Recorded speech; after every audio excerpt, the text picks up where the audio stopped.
So Democrats once again attempted their own sick and weird Shawshank Redemption prison break moment, and it went about as well as you'd imagine. I know Democrats are desperate to keep their future voters in the USA, but this is extreme behavior even for them. Don't forget to like, comment, subscribe to the show at Tomi Lahren is Fearless. The show starts now.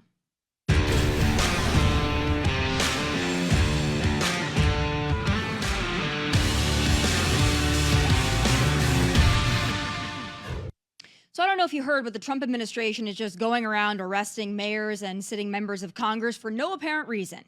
Well, at least that's the story you'll hear from the fakestream media and the lying mouths of Democrats on fakestream media. But the real story, as I'm sure you could have imagined, happens to be another inconvenient truth the Democrats hope you won't uncover. Contractor, I believe, working for the government, who is housed inside this facility?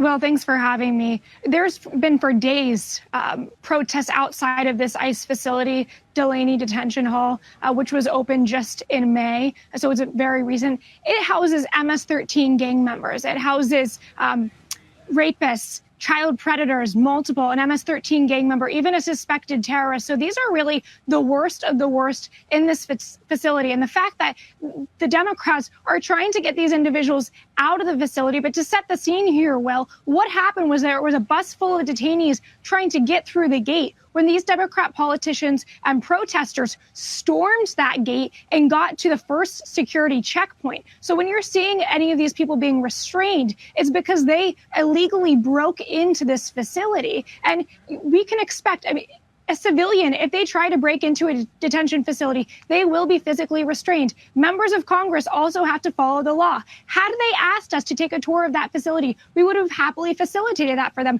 You heard them themselves saying that the facility was in good shape. Well, so members of Congress, including the mayor of Newark, tried to storm an ICE detention facility, but even so, they claim they were roughed up. There's no reason for it. Nothing happened other than the chaos that they created themselves. If anything, we were pushed and shoved and found in a very vulnerable situation for the three of us. That'd be a cute story if we didn't have the frickin' body cam footage, so here it is for your viewing pleasure. What happened?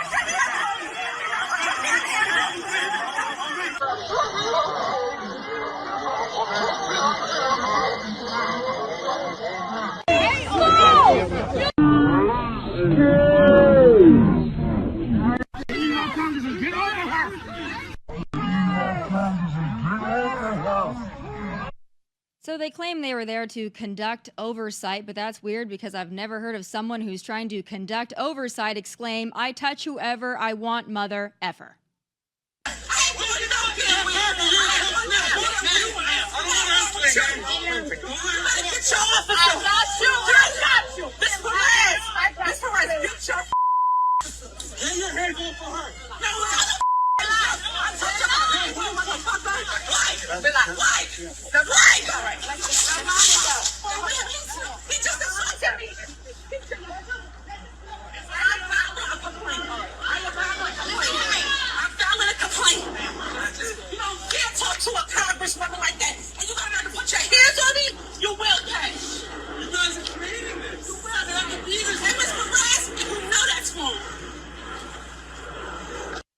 She seems like a lovely person, but never put it past Democrats, even with video evidence clear as day, to spin a fake narrative.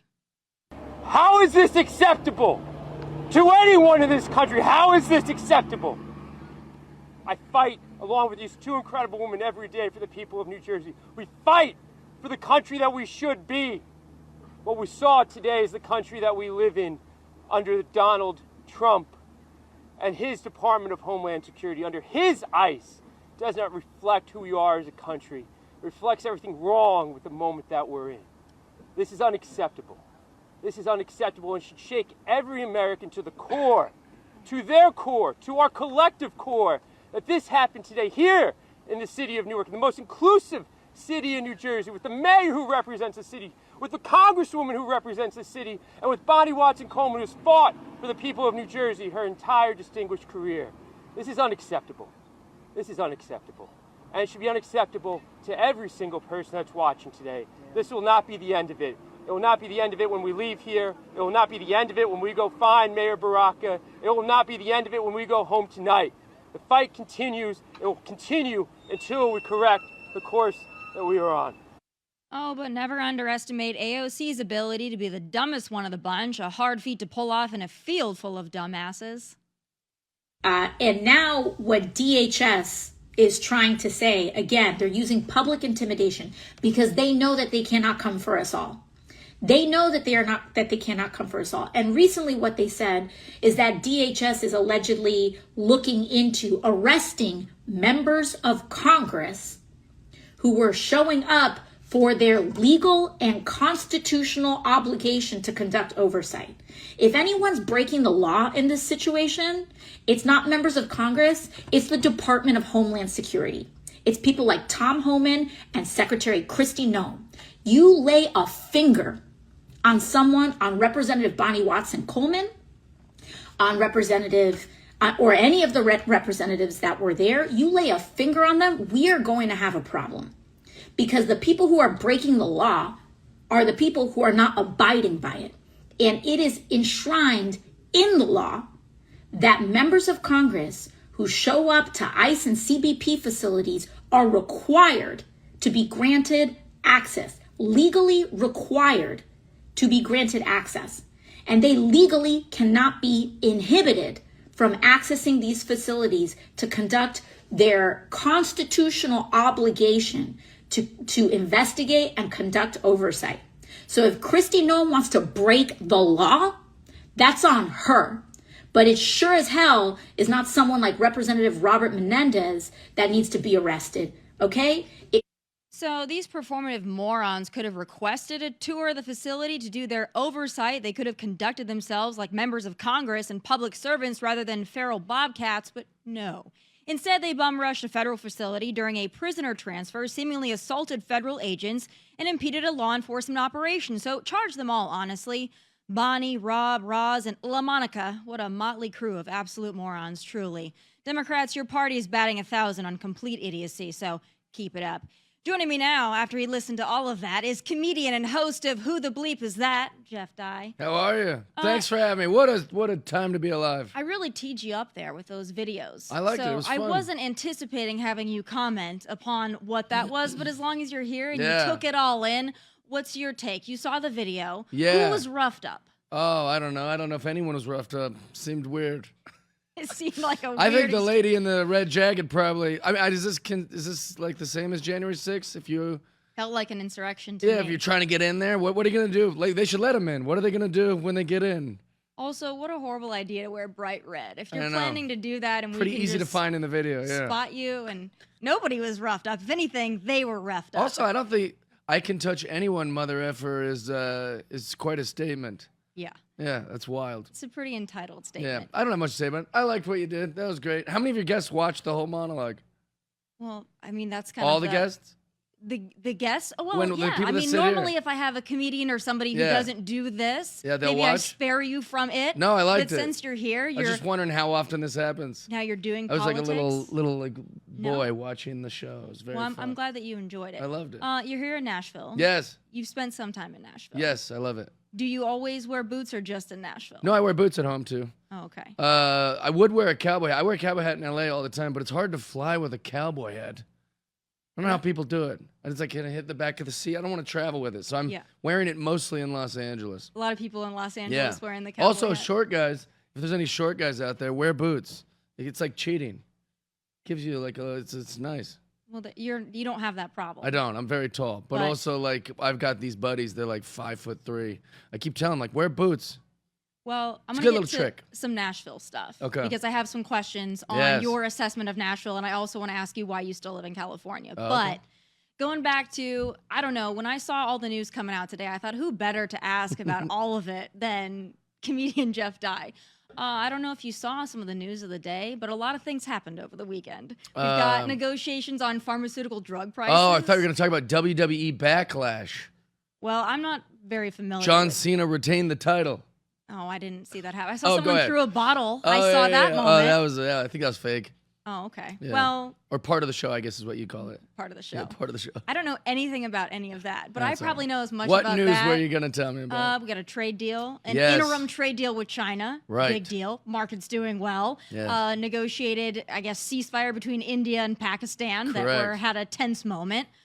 We got a hostage release today Yeah. from Gaza. So a lot going on. Yeah, but all far away. It's all far away. Well, the drug prices are great here. The trade deals, you Yeah. know. Not my jurisdiction, all that. you Yeah. know? So I was going to ask you your take on all of it, but I don't How- have how a you take. feeling It's about too it? fresh, I guess. I have to like learn about it. I don't know any of that you got to crap. take it in a little Yeah, I don't bit. know how it works. Well, you do a lot of politics now. I do. Mostly about what's happening in America, like just about our personal divide. I kind of Okay. stay out of those kind of topics, but I like to talk about, like, I'm just fascinated that people nowadays would rather argue with like people they love about things like what you're talking about that most of us don't really know about.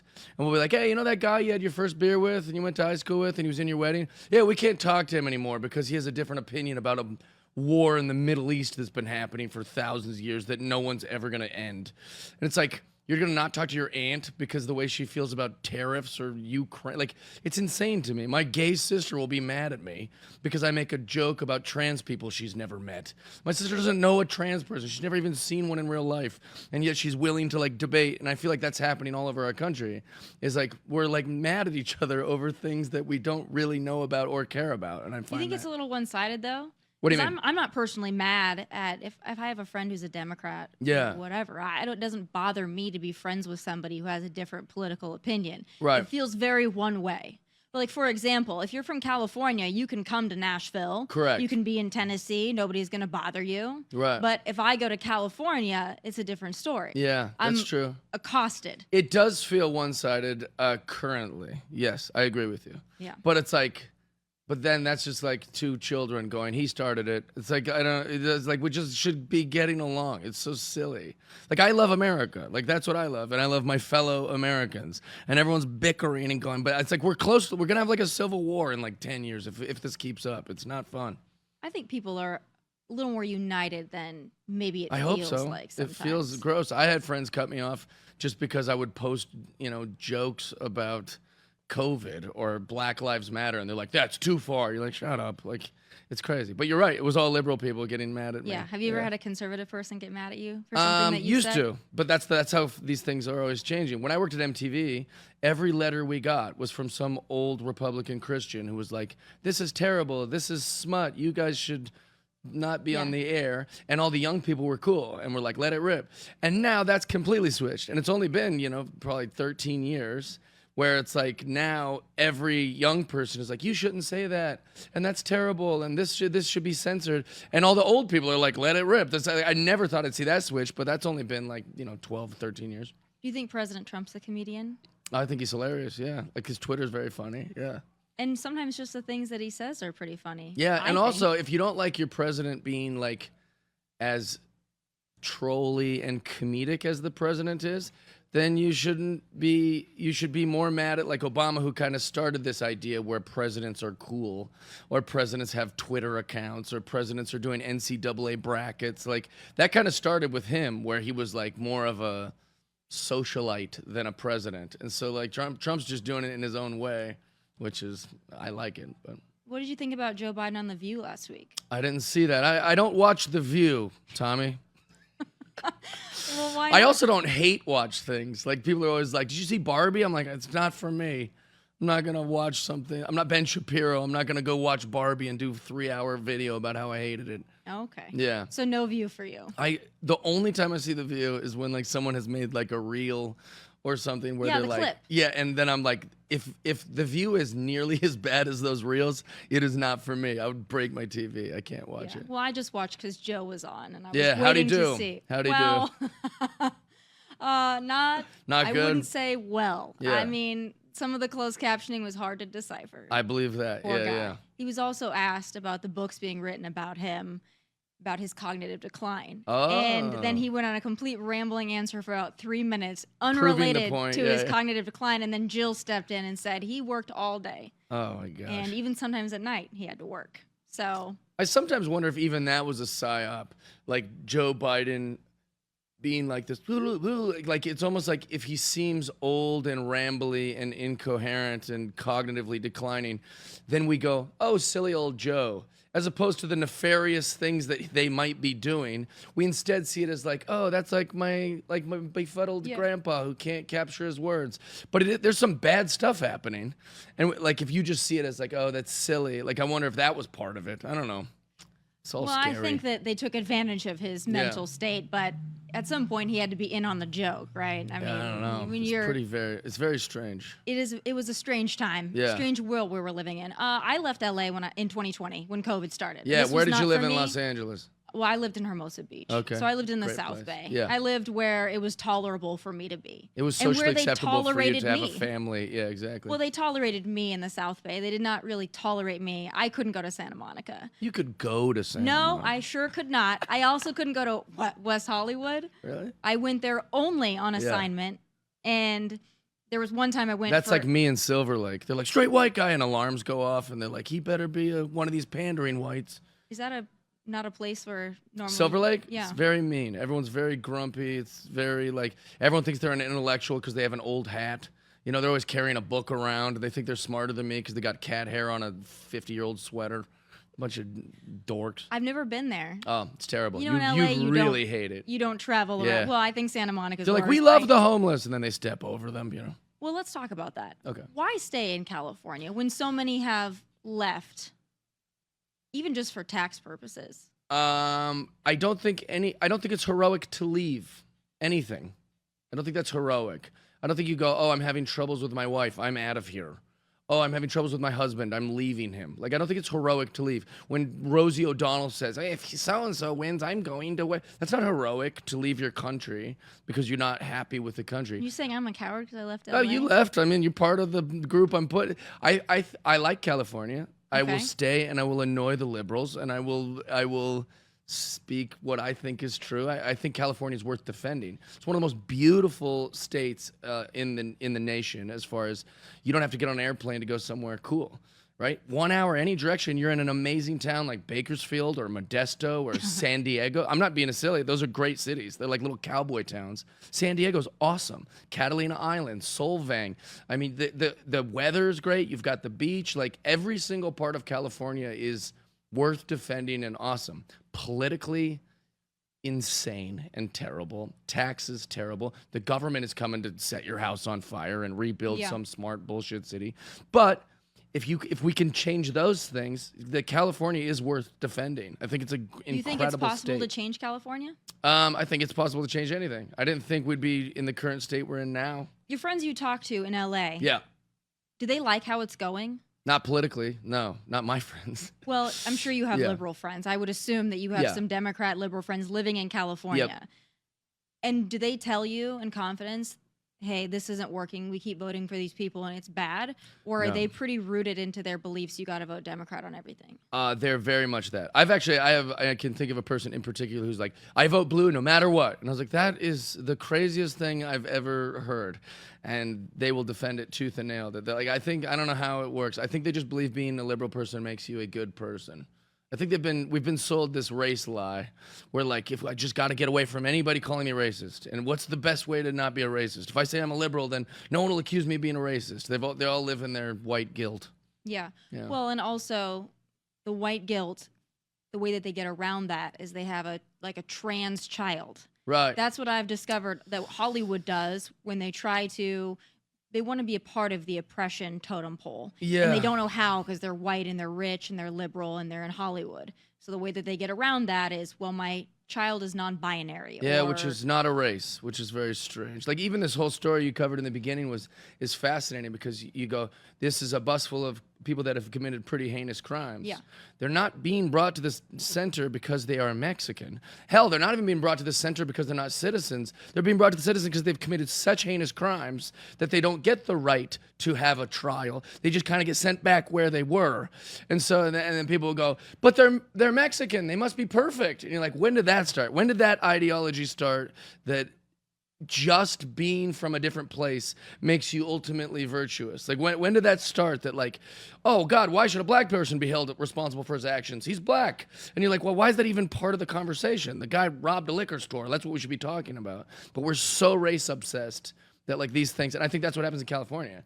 Somehow people have been brainwashed into believing that like, just don't even comment on anything unless it's your race, which is crazy. We're going backwards. That's like self-segregation. What about the homeless problem, though? Oh, it's great.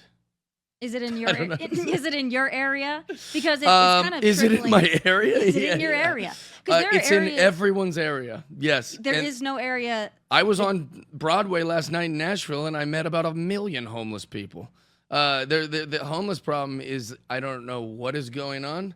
I'm guessing it's drug addiction, number one. That's, I think, the biggest one. But it's in every big city, and it's crazy. More so in LA. Is it more so? I don't know. Yeah, LA is home to 30 to 40% of the nation's homeless population. I could speak to our homeless problem not being addressed well. I don't know what the numbers are, but I know that Gavin Newsom lost $20 billion that was supposed to go to them. And that's just the state of California's homeless people, which mathematically means he could give $500,000 to each homeless person, which he wouldn't have done. That wouldn't have been the plan. But if he could have, well, there was and a the money's reparations just plan to gone. give millions to black people in California. He scrapped that one. But yeah, pretty good. That was pretty good idea to scrap that one. But they lost $20 billion. If you worked at Starbucks and your till was missing $20, you'd get a warning, and if it happened to get, you'd be canned. $20 billion was lost, and then when they ask him about it on his bullshit podcast, he's like, yeah, we're upset about that too. You're like, what do you mean you're upset about it? Like, how do we not get answers from these people? It's very confusing. Do you watch Gavin's podcast? I've watched a couple. I've tried to get on it so many times. Really? Because everyone's very nice to each other. Nobody wants to like just ask a thing. Like, so even Charlie Kirk, I think, didn't stick up. He didn't like stand his ground to him. I was like, why not? Why aren't you calling him on his crap? Because people get nervous when they're actually with somebody. But that's crazy. Who cares? What are you worried that Gavin Newsom's gonna not book you on something? You don't have to play the Hollywood game with Gavin Newsom. The guy's a bozo. I mean, he might have you killed like a Clinton or something, but besides him invading your house and poisoning you, I think you don't have to be afraid of him. Yeah. Well, he's gonna run for president. Face to face. He won't win. I don't think he'd win either. Yeah, I don't think he'd do would you like Kamala to be your next governor? Since you're committed to staying in California? I would love that. No, I'm hoping things get so bad in California, which is, who knows how bad is, that they'll start waking up. I think, the Palisades fires was a great example of a bunch of like Hollywood stars and really wealthy people who call themselves liberal, even if they might not be secretly, kind of waking up to like, wait a minute, this is kind of weird. Yeah, I thought that was convenient, though. What? Because, I did a whole thing on this. Mm-hmm. Obviously, LA is mismanaged. Right. We know this. Karen Bass, she was in Ghana. That was pretty bad. Nice little Marxist. Yeah, so that was all bad. But these celebrities in California that live in the Palisades and other areas that were burnt, they didn't seem to care about the mismanagement of LA until it directly impacted them. And then all of a sudden, it was like, we need change. Well, all of a sudden, you're the same as everybody else because you couldn't get water and your celebrity status couldn't get you water. Right. But they're used to being able to basically skirt around the issues that most Californians have to deal with on a daily basis because they're rich and they're wealthy and they're well connected. But when the fire came, they didn't have that luxury. Correct. So then they start crying about it. I saw Mandy Moore the other day. Oh, we can't get the permits. And now she's all upset that California's got a permitting problem and a regulation problem. Well, this isn't a new thing. Yeah. But it's impacting her now. So Right. now it's a problem. Well, I agree with all of that. But here's some optimism on the subject. Okay. People are far more conservative and Republican than you think they are, even in terrible LA. They have money. They see how the taxes work. They also see how there's homeless people in front of their neighborhoods and scaring their children. And the drug addiction is a terrible problem, no matter whether you're Republican or Democrat. You have empathy towards people that are hurting in front of you. Yeah. We're human beings. These people are afraid to say they're conservative. They're afraid to say, hey, it is kind of weird that a man is swimming with a bunch of girls in college. Like, they feel the same things. They are logical. They're not complete. They have to pretend that they're because they're in the Hollywood system, or they have 20 friends who also pretend they're liberal. You know how many famous people and powerful and rich people go, blah, blah, blah, blah. Hey, Jeff, keep up what you're doing. Like they're Yeah, literally, they're all like closeted Republicans. Like the way gays are now out of the closet, I think there will be a thing where that'll be happening where like people will be like, wait, we can just speak freely now and say that we actually think this is bullcrap. That's gonna happen. I'm hoping it'll happen, but I see it all the time in California where people like where they wait to get me one-on-one and then they go, oh yeah, I actually agree with this and I agree. Like they're just afraid to because you don't want Disney to fire you or you don't want NBC to go, what? You don't think we should all be communists? It's like, no, look at their bank account. They don't agree with. Do you think it's a little weird that Disney is building a theme park in Abu Dhabi and the United Arab Emirates that doesn't love gay people? But I think Disney had a moment of silence for the Don't Say Gay bill. You think that's a little weird? That'll swing back as well. I promise you, because what happens is, once that doesn't pay the bills, they'll start to go, oh crap, we've got to eventually. Luckily, Disney has enough money where they can keep making these mistakes. But like eventually, Snow White? Yeah, exactly, like Snow White or like any of the Star Wars where they just lodge in some crazy, gay stuff. But that'll all swing back when it starts affecting the bank account. And they go, all right, maybe we.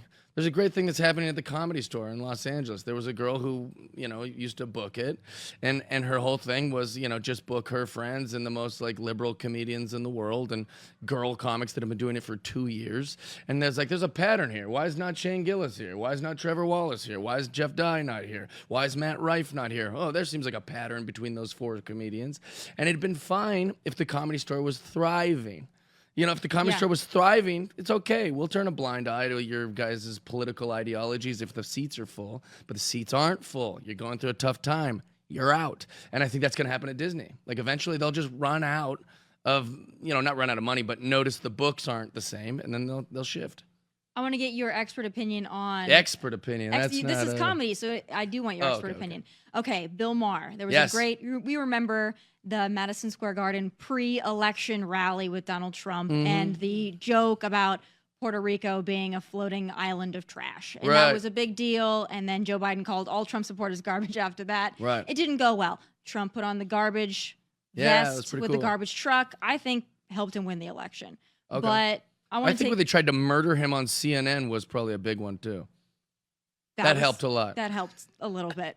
But I want to play this clip about J.D. Vance and him sticking up for comedy.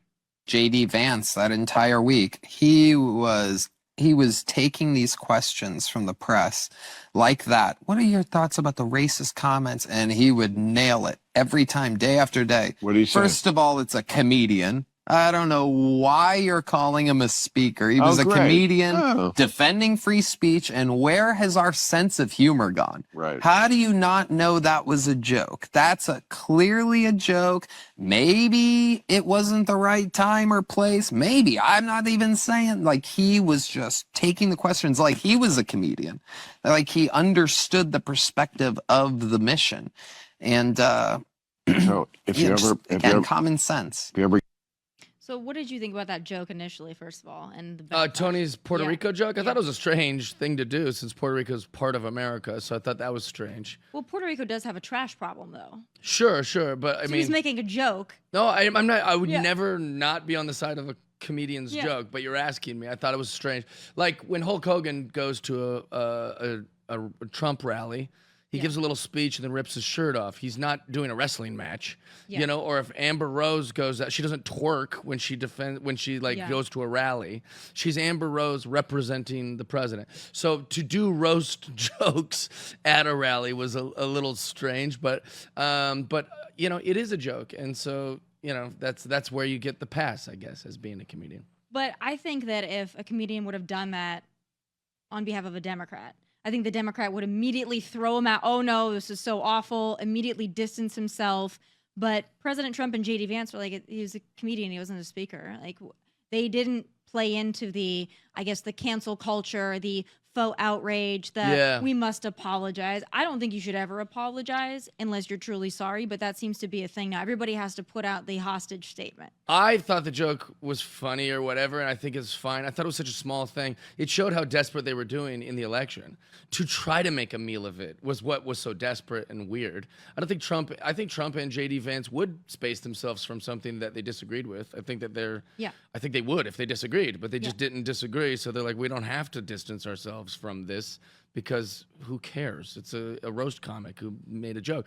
I think that just showed how desperate like the left was. The left was just so like, did you hear this? Like at that point, they just knew they were cooked because at their thing they had Cardi B who couldn't even figure out what she was saying, and she was used to be an escort who bragged about robbing her clients. So it's like that's who you have vouching for you. Like, yeah, sorry, Tony did a joke about Puerto Rico that whatever, but I think it just showed how desperate the left was that it was even in the news. It was good for Tony, I guess. I mean, well, and then Joe called us all garbage. So Yeah. that was not the best moment for him on a Zoom call. He said Joe Trump- Biden, not Joe Rogan. Yes, Yeah. Joe Biden. Last thing I want to ask you about, the hot topic outside of the China trade deal and Yes, the stuff India that I don't and know about. Pakistan and all that stuff. What's your take on the Bill Belichick, Jordan Hudson conversation? I didn't. What do you mean the conversation? Well, the whole controversy issue of that's their now relationship? surrounding them. Yes, the whole thing. Did you see the CBS Morning interview? I'm sure. Where like she's on the side and she's like, we're Yeah. not talking about that. Yeah. Yeah. Very strange. I try not to comment on anyone's like relationship stuff, but it is weird. She has like a whole like career now about being a too young girlfriend. It all feels pretty icky. How young is too young, do you think? I think he's 70 something, she's 24. Yeah, it's pretty weird. I don't know. Like, I just think like it's got very OnlyFans vibes. It's got very like I push back I'm like very conservative when it comes to like those specific things. Where, On like, OnlyFans, you're conservative? well, just the idea that like any girl who's a whore now is supposed to be celebrated is strange to me. Like, why are we so pro-sex worker but so anti-sex customer? Like, the idea of, like, porn, well, hey, man, quit talking about porn at dinner. But if a girl's like, I'm on OnlyFans, I make 30 grand a week, you're like, that, we're supposed to go, what a gal. So, like, I'm very annoyed with all that. It seems like she was some sort of escort or something that he met and then, was like, hey, I like her, and kept her around. It feels very transactional. Yeah, Does Bill Belichick seem like the funnest guy at a dinner party or like something that a 20-year-old would be like proud to be with if he wasn't Bill Belichick? No, I don't think so. No, I don't think if he just, worked at a law firm that she would be dating this guy. But he's famous and he's like one of the winningest, coaches of all time. And he's in the public eye and he has access to all these great things. Like, this is a lifestyle choice for her, which is a very icky thing. I judge men, by the way. I'm very fair. If you ever see my act, I judge men on how we're pigs. But women are pigs like that. Like, they'll do weird things where they're like, sure, he punches me, but he plays for the Ravens. And you're like, what? How else would I get a G-Wagon? And it's like, why aren't we calling women on that behavior? So I think that, yes, I think she's very gross for doing it. And he's just like, cool, I'll be with her. She's hot. This is He great. doesn't look happy, though, to me. He's never looked happy. When has Bill Belichick ever looked happy? They win the Super Bowl. He's in confetti and he's still like this with sleeves off, Well, she doesn't look that happy either. I imagine he's way happier than she is. Well, okay. Well, I guess. But I don't know if that's true. Last thing on the celebrity news. What do you think of the Diddy stuff? Man. Any chance he gets away with this? At first I thought it was like a distraction. I'm always suspicious of salacious news, Like we had like the Hunter Biden laptop stuff, and then Trump was being like basically arrested, and all the news wanted to talk about was these rich people in a submarine that imploded for 3 weeks, and I was always That's like, true. what is this distractionary news? It's like they tried to murder a guy who was a former president and running for office on live television, and I heard more about the Haktuya girl that week. Like, so I'm always like suspicious of that news. So, like when I heard about P. Diddy getting in trouble, I was like, oh great, what's happening now that a rapper is butt humping and oiling everyone up? And like, it's like in my mind I was gonna, this must be something else. I'm happy though that rappers are being held accountable for bad behavior if it's true. Well, the trial's going on. I don't know how all the rap culture and hip hop culture, which is just more white guilt, wasn't not one Me Too story. Remember the Me Too movement? Yeah. Not any homosexuals, not any rap people. That seemed a little suspicious to me. So maybe this is just the late Me Too movement for hip hop. Do you like conspiracy theories? You dabble in them? I have a problem with conspiracy because you know how some people don't believe anything? Like my mom, like you could tell her anything. She's like, that's not real. She won't believe anything. I'm the opposite. Like you give me one thing, I'm like, oh, that's real for sure. Like I believe it all too easily. Last thing I am going to ask you about okay. is LA and COVID. People still wearing masks in LA. Last time I was there, Yes. there was still some masking going Yes. on. A bunch of virtue signaling comedians But are wearing masks still. No, comedians are still Swear wearing to masks? you. Yeah, like there's this comic named Lori Kilmartin. Don't look her up. She's terrible. But she'll wear like a mask to the comedy show, and then she'll wear the mask on stage, and then take the mask off. You're like, well, now your mask's off. Why'd you even do this little song and dance? Which, you know, it's for her and people like her. It's her MAGA hat. You know, by her wearing the mask, it gets her to be like, look at, you know where I stand. You know where I stand. Look, I'm wearing my. It's just a complete statement. There's no, you know, and then she'll go, well, Jeff, my dad died of COVID. Your dad was like 90 years old and had like all these diseases forever. Yeah, and he's also 90 and old as hell. Like that's why he died. But you can keep blaming COVID so you can march on with your, you know, But they're still doing that in LA. Oh, I see it all the time. Yeah, They're still doing the Yeah. masks. it's wild. Did you wear the mask? No. You seem like a mask. I only wore a mask in an airplane. You ever asked a question and immediately knew what the answer was going to be? Well, you know I didn't wear it. That's why I don't know why I asked was you about, that. Yeah. I was I don't even know COVID. why I asked I you that. didn't mess with COVID, and I left LA. Yeah. Pretty much for that reason, because I Oh. thought that they were going to lock us in LA, and Yeah. that's the last place I was going to be. Yeah. When this all went down was LA. We were the first ones to lock down. You well know. Uh-huh. March, way before anybody else. Yeah. People started stealing toilet paper out of the airport bathroom when we got locked down, Yeah. and then it just went. And more battling of each other. That's kind of when it started too. It was the first time where you saw strangers in the same country, in the same community, even in the same family, having like Yeah. a weird civil war. That's when I had that's what started my mental breakdown was COVID. It drove me crazy. Like that people were just so mean about it and separated on it and divided on it. And then like between COVID and BLM, and then I lost a dog and I lost a woman and I had a terrible drinking problem mixed with being locked in my house, mixed with not having any income coming in, with guns in a giant What house. did Like comedians do during COVID?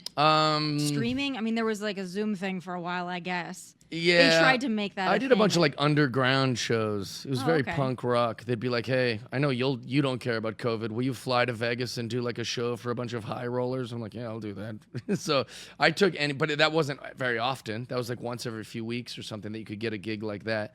I was more just like, we get to talk a lot, right? Like Yeah. the best part about having a show like this or having a podcast or having a career in entertainment is you get to be heard all the time. Not everyone feels like they can be heard. We're heard so much that I'm very often wrong or misspeak. And so that was the hardest part for me, was like feeling like I couldn't be creative or I couldn't go do comedy. I couldn't be heard. And those are the times that I wanted to be heard the most, because so many crazy things were happening with COVID and, like I said, BLM and all the things I just named. So that's kind of like it all like piled up in my brain and like broke my brain. Yeah, I'll never forgive what they did to us during Seriously? COVID. No, I know, mean, I agree. let's think about it. And LA has never been the same Right. since COVID. No, nothing has. The homeless population exploded Yep. during COVID. Obviously, a lot of restaurants and businesses never reopened Yeah. because they couldn't get around being shut down. People didn't want to work anymore. Yep. I mean, even here, people wouldn't go to work Yeah. even after things reopened because they didn't. Why would they? They didn't want to. Yeah. In LA, I think was the worst. Like literally, even the most nice, kind people that I'm friends with are still like, why can't I work remote? It's like now they've found like a reason to be lazier. They're like, I could work just as good remote. It's like, no, you can't. We know what you're doing. Like COVID broke everything and crushed all the small businesses, and it made everyone. Yeah, it was probably the worst thing that's ever happened like in my lifetime. Yeah. Socially, and yeah, like Joe Rogan tells me all the time, like the apology's not coming. So I've stopped waiting for it, but I just keep going. Now can we look back and go, that was wrong? I know maybe in the time you could argue like we didn't know, so we had to lock down or we had to wear masks. But like now that we know, can we get an apology? No. Like can we admit that was too far now that we can look backwards? There's never going to be an apology. Well, it was too far. So you've been in Nashville before, obviously. Yes, I love it Last here. thing, what is your assessment of Nashville? How I does love it it. compare to LA? I think and it's why'd like- you go to Broadway? Well, last night I went to Broadway because, one, I like Broadway, but also, two, I got a buddy that opens for me named Chris Bowers, very funny comedian, one of my best friends, and he had never been to Nashville. So I was at a cigar lounge with friends, and we were smoking cigars, and he was just sitting there like Jonesy, and I was like, I've got to show him, like I was like, let's take him do the Nashville thing. I really like Nashville a lot. I think it's one of my favorite cities, but it's another cool town that's like guilty of well, they're not guilty, but the city's so good that it eventually becomes infiltrated, you know? So it's like you can't have a good city for too long before everyone moves there.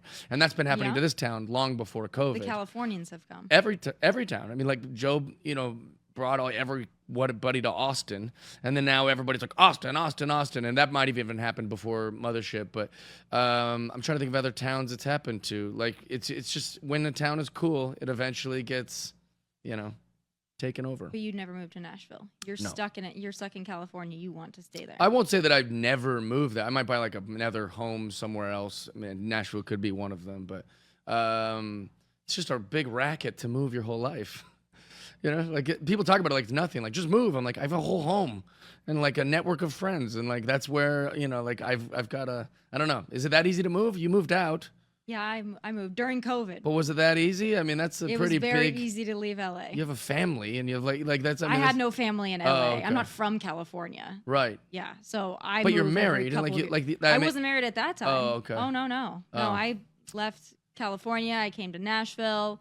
I will never leave Nashville. I feel like when I was broke, you know, when I was like in my 20s and we were all just like, you know, that's easy to move, you know, because like I have a bed and like a thing of clothes. But like it's a little different as a man to like just pack up and move to another place. I don't know. Maybe it isn't as hard as I'm thinking. No, I find that people that are you from California? No.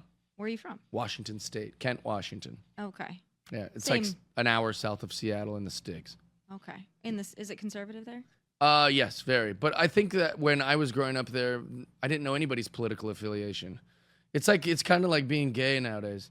Everyone wants to talk about who they're having sex with. I don't know how it's anyone's business. Like everybody's like, I can't identify with him unless I know where he puts his genitals at the end of the night. Like it's such a weird new thing where we all know who each other's having sex with. But same with politics. Like growing up, I didn't know who anyone was politically. And now like everything is so political. You can't even have like dinner without like, you know, you'd be like, hey, it's pretty hot outside. Everyone's like, enough with the politics. You're like, I don't know. Talking about the weather. It's a California thing, though. I don't know. Yes, but I think that they were conservative. We were a very blue collar town and very, very conservative, I would say. Okay. Well, good luck in California. I know. Thank you for taking. Everyone's thank you for rooting for me to get out. Well, listen, the taxes alone, but I know. You stay there and you fight the good fight if you feel like it's a fight worth fighting. It is worth fighting, but also I don't think taxes is a good reason. Taxes is the reason. Really? You realize we don't have a personal income tax a state income tax in Tennessee. Yeah, I think that this would be an old gentlemanly conversation to have over some whiskey. You know how much money they're taking from you in but California? I wouldn't lead the argument with taxes. You know, that's kind of like you got to find. The government is stealing your money. That's a better argument. argument. And then the state of California is stealing more of it. Yeah. I don't know. And you watch your money just dwindle away and go to the illegal aliens. That was enough for me. I said, I'm not funding this anymore. That is true. You guys can do this, wwhatever you want. You can have trans visibility year. I don't care. I'm not funding it anymore. I think we're funding Shohei Ohtani mostly where I live. You think so? Yeah. That's where all my money goes. The baseball games are like $400. And I'm like, I guess it's what. Oh, you go to Dodger games. I love baseball, yeah. I love baseball as well, but I wouldn't go to a Dodgers game. That's too... Going to the Dodgers game. I know. You said you didn't feel safe in Santa Monica. No, I've been to, that's too far for me. Yeah. To try to go to a Dodgers game and get out of a Dodgers game. They'd eat you alive in Dodger Stadium. It's like a lot of Conservative, white, blonde girl in Dodger Stadium. I'd pay to see that. They don't go there? Well, no, you would get like hot dog mustard strung all over you. You think so?